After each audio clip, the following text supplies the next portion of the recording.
करवा चौथ व्रत कथा। एक साहूकार था जिसके 7 बेटे और 1 बेटी थी।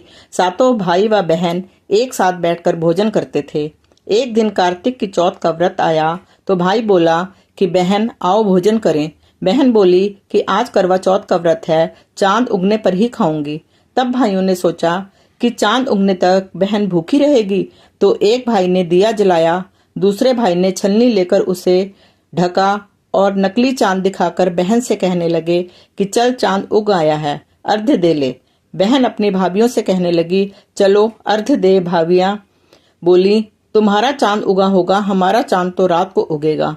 बहन ने जब अकेले ही अर्घ्य दे दिया और खाने लगी तो पहले ही ग्रास में बाल आ गया, दूसरे ग्रास में कंकड़ आया और तीसरा ग्रास मुंह की ओर किया तो उसकी ससुराल से संदेशा आया कि उसका पति बहुत बीमार है, जल्दी भेजो।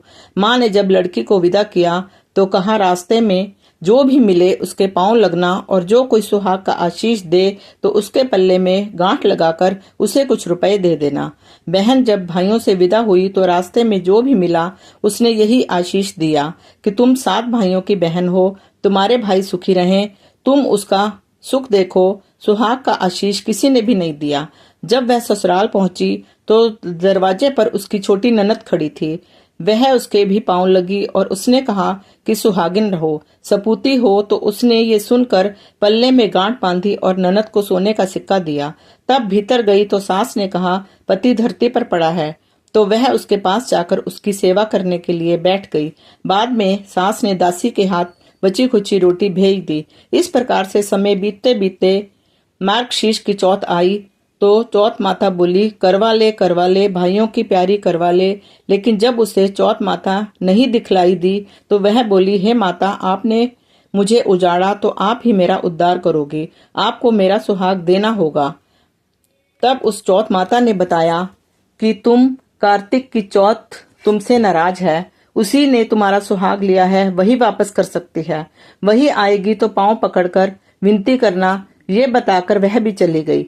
जब कार्तिक की चौथ आई तो वह गुस्से में बोली भाइयों की प्यारी करवा ले, दिन में चांद उगाने करवा ले, व्रत खंडन करने वाली करवा ले, भूखी करवा ले।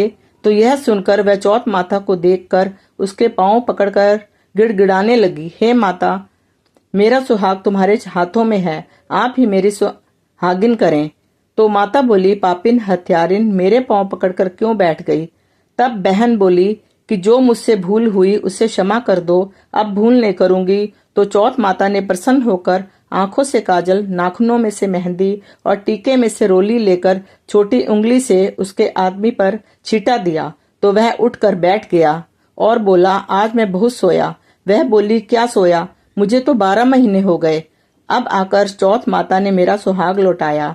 तब उसने कहा जल्दी से माता का पूजन करो। जब चौथ की कहानी सुनी, करवा पूजन किया तो प्रसाद खाकर दोनों पति पत्नी चौपट खेलने बैठ गए। नीचे से दासी आई, उसने उन दोनों को चौपट पांसे से खेलते देखा तो उसने सास जी को जाकर बताया। तब से सारे गांव में ये प्रसिद्धि होती गई कि सब स्त्रियां चौथ का व्रत करें तो सुहाग अटल रहेगा। जिस तरह से साहूकार की बेटी को सुहाग दिया, उसी तरह से चौथ माता सबको सुहागिन रखे। यही करवा चौथ के उपवास की सनातन महिमा है।